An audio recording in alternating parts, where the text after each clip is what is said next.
Bonjour et merci de votre fidélité. Pour le second temps de parole, nous avons sur le plateau Fahardine Mohamed, qui est vice-président du MEDEF Mayotte. Bonjour monsieur. Bonjour Anne, bonjour Mayotte et merci de nous avoir invités à MEDEF ce matin. Merci d'être sur le plateau. Tout à l'heure, le MEDEF a organisé, et ça commence à 9 h au lycée des Lumières, les trophées de l'apprentissage. Qu'est-ce que cet événement ? Alors, ce qu'il faut savoir, c'est que MEDEF est toujours en action dans tous les niveaux. Donc, depuis 2018, la loi de la réforme professionnelle qui a permis en fait aux OF de devenir des CFA. Donc, il y a eu plusieurs séminaires, plusieurs matinales avec notre responsable emploi-formation du MEDEF, mise à disposition par le MEDEF national. C'est pour vous dire que Mayotte est accompagnée, que ce soit par MEDEF local et MEDEF national.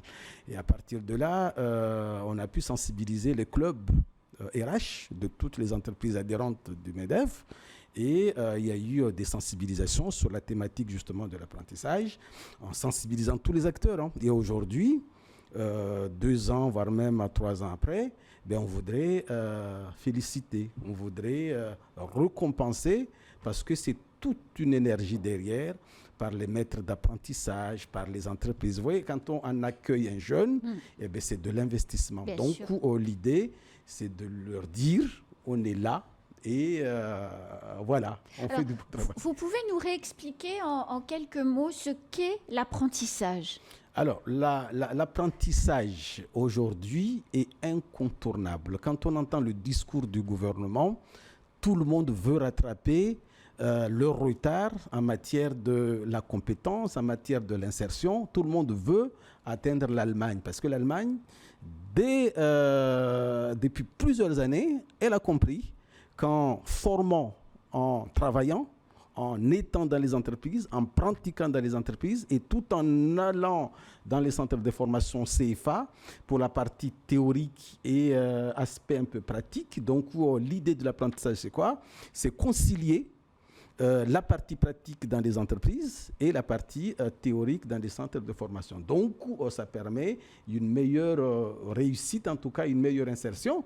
À l'époque, c'était un peu péjoratif parce qu'on pensait que c'était uniquement les exclus scolaires qui allaient vers la voie de l'apprentissage. Mais aujourd'hui, disons-le clairement, on peut se former jusqu'à doctorat tout en en passant par la voie de l'apprentissage. Alors, donc, ça commence du CAP, Bac+2, Bac, Bac+5, etc. Est-ce qu'aujourd'hui, ça permet ce système d'apprentissage, parce que quand les jeunes sont en entreprise, ils sont rémunérés, est-ce que ça permet aussi à des enfants, peut-être issus de milieux plus modestes, de pouvoir poursuivre des études ? Alors, en tout cas, la voie de l'apprentissage, elle est ouverte à tout temps, à tous. Et la difficulté maintenant, c'est comment trouver l'entreprise, comment démarcher les entreprises. Et là, tous les acteurs qui vont prendre part ce matin, que ce soit institutionnel, la DIS, le rectorat, le conseil départemental, etc. Et Acto, qui est le financeur de l'apprentissage, ils vont être là pour dire que l'État, en tout cas, les opérateurs de compétences, Acto par exemple Mayotte, finance. Maintenant, les entreprises remontons les besoins puisque MEDEF se mobilise justement auprès des clubs RH pour remonter justement les différents besoins de l'île en tout cas. C'est pour ça que ce matin, il y aura tous les secteurs confondus, bâtiments, services, transport, commerce, l'énergie. Ils seront là pour remonter leurs besoins et avec les clubs OF du MEDEF, que ce soit les CFA, OFA, ils seront là aussi pour dire, voilà, nous aujourd'hui on fait ça, quels sont vos besoins ? Nous aussi on va s'orienter petit à petit justement pour satisfaire les besoins du territoire en matière de l'apprentissage. Il y a aujourd'hui combien de jeunes en apprentissage ? Alors, Les derniers chiffres, il faudrait actualiser pour 2023, mais la dernière information, on était à plus de 700, voire même 800 apprentis sur Mayotte. Hein. On a le CFA académique, et après, qui est du rectorat, mais on a aussi beaucoup de OFA, en fait. C'est des OF, c'est des organismes de formation qui sont devenus des CFA. Ce n'est pas connu par le public, mais parce que quand on discute, on entend parler beaucoup de CFA académiques. Il n'y a pas que les CFA académiques à Mayotte. Il y a Somazi, il y a Accès, il y a Mayotte Consulting et Formation. Donc en fait, il y a une vingtaine, exactement, il y a une vingtaine à Mayotte, en tout cas, aujourd'hui, des CFA, des OFA qui proposent des formations en apprentissage, en alternance. Et c'est des formations de niveau CAP jusqu'à un niveau Bac plus 2, voire même Bac plus 3, CNAM qui propose, par exemple, la licence de gestion. Vous voyez. Donc, aujourd'hui, c'est vrai, l'offre est limitée. Parce qu'il il y a un problème de recrutement sur l'île, il y a un problème à tous les niveaux. Hein. Mais les OFA se structurent justement pour accompagner en tout cas le développement de ce territoire. Et MEDEF est là justement pour dire que moi, MEDEF, je suis l'interface et on y va ensemble. On a les adhérents, on a les clubs OF. Vous connaissez, vous êtes en contact avec les jeunes. Donc, proposant des choses. Alors, est-ce qu'aujourd'hui, les entreprises qui accueillent des apprentis et qui les prennent sous leurs bras ne sont pas quelquefois en difficulté par rapport à un certain niveau scolaire qui pourrait peut-être être pas bon? On dit souvent que le niveau scolaire à Mayotte n'est pas suffisant. Est-ce que les entreprises qui prennent ces apprentis, est-ce qu'ils le constatent? Alors, le niveau scolaire de manière générale, hein, ce n'est pas uniquement sur Mayotte, a beaucoup baissé. Donc, je ne peux pas aujourd'hui vous dire le contraire. Mais dans tous les cas, il y a aussi beaucoup de paramètres, qu'on le veuille ou non, Covid, les crises d'eau, où les élèves, les étudiants sont absents, sont impactés énormément. Donc, est-ce qu'aujourd'hui, on va les en vouloir, on va les pénaliser pour ça? Donc, il y a certaines entreprises qui s'adaptent, qui reconnaissent à partir de là. Même les OF, ils font des accompagnements, ils proposent, il y a beaucoup de formations de remise à niveau qui se font. Il y a des formations de savoir de base, il y a des formations de savoir-être, savoir-être professionnel, pour justement accompagner ces jeunes à aller vers les entreprises et les convaincre que la meilleure voie est en tout cas l'apprentissage par la voie de l'alternance. Vous dirigez donc une entreprise, un organisme de formation qui s'appelle Mayotte Consulting et Formation.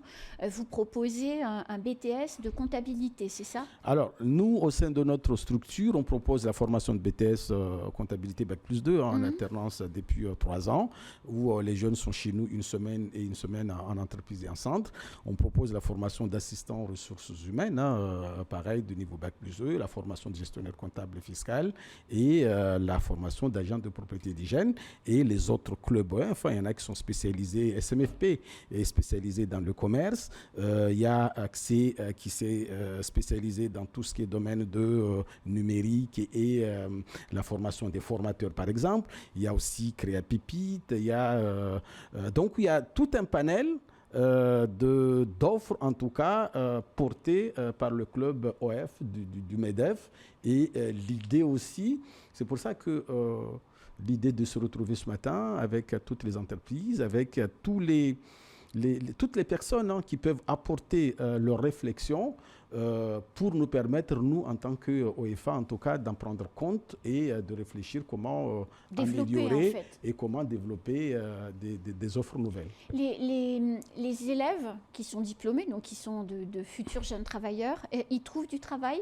Alors, la clé de l'apprentissage, c'est qu'ils sont déjà en entreprise. Oui, mais il faut qu'ils restent. Comme ils sont en entreprise, en 2 ans en général, une entreprise qui investit dedans, c'est derrière la décision, elle est prise. Vous voyez, mais après, c'est aux jeunes de se dire que ce n'est pas un acquis. C'est pas parce qu'on m'a accepté aujourd'hui que je baisse les efforts. Donc, l'assiduité, vraiment la ponctualité, le professionnalisme. On a beaucoup de stagiaires, par exemple, souvent qui attendent que ça vienne, que le tuteur vienne à chaque fois leur demander. Donc, qu'ils comprennent, qu'ils prennent conscience que la voie de l'apprentissage, ils sont avant tout des salariés en contrat d'apprentissage. Ils bénéficient de mêmes conditions que les salariés. Ils ont un bulletin de salaire. Ils sont payés, même si c'est en fonction de leur niveau, de leur âge, par rapport au SMIC, etc. Mais il y a des entreprises aussi qui proposent mieux que ça, parce qu'en face, ils ont des jeunes qui sont compétents, des jeunes qui sont motivés, vous voyez. Donc, n'oublions pas que l'entreprise n'est pas là pour faire de la charité. L'entreprise est là justement parce qu'en face, c'est un contrat donnant-donnant. Qu'est-ce que le jeune peut m'apporter et qu'est-ce que moi, l'entreprise, je peux en gagner. Et à partir de là, on fait un chemin ensemble. Donc là, ça commence dans 1 heure. Le programme de la matinée? Alors, le programme à 8h, à 8h30, on accueille les invités, donc toutes les personnes qui veulent découvrir ce monde de l'apprentissage. Donc, toute l'équipe permanente, en tout cas, notre DG, responsable emploi formation, on est tous mobilisés, le conseil d'administration du MEDEF, les clubs RH du MEDEF, voire même le club OF. On est tous mobilisés pour accueillir toutes les personnes qui s'intéressent à ce monde de l'apprentissage. Donc, il y aura tout un déroulé, les institutions qui vont faire passer le message. Il y a les clubs OF qui vont aussi faire découvrir leurs besoins et tous les secteurs, les entreprises qu'on va valoriser à la fin, vers midi 40. On va les valoriser. Il y a eu un petit jury qui était mis en place pour dire que voilà les entreprises de moins de 10 salariés, les entreprises de plus de 10 à 50 salariés ou 50 à 205 salariés qui jouent le jeu de la voie de l'apprentissage. Donc, félicitons-les, remercions-les et que les années à venir, d'autres aussi aient envie, en tout cas, de faire la même chose. Merci beaucoup, Monsieur Fardine Mohamed, et bon courage pour ce matin. Merci de nous avoir invités. C'est la fin de ce temps de parole. Tout de suite, la suite de nos programmes.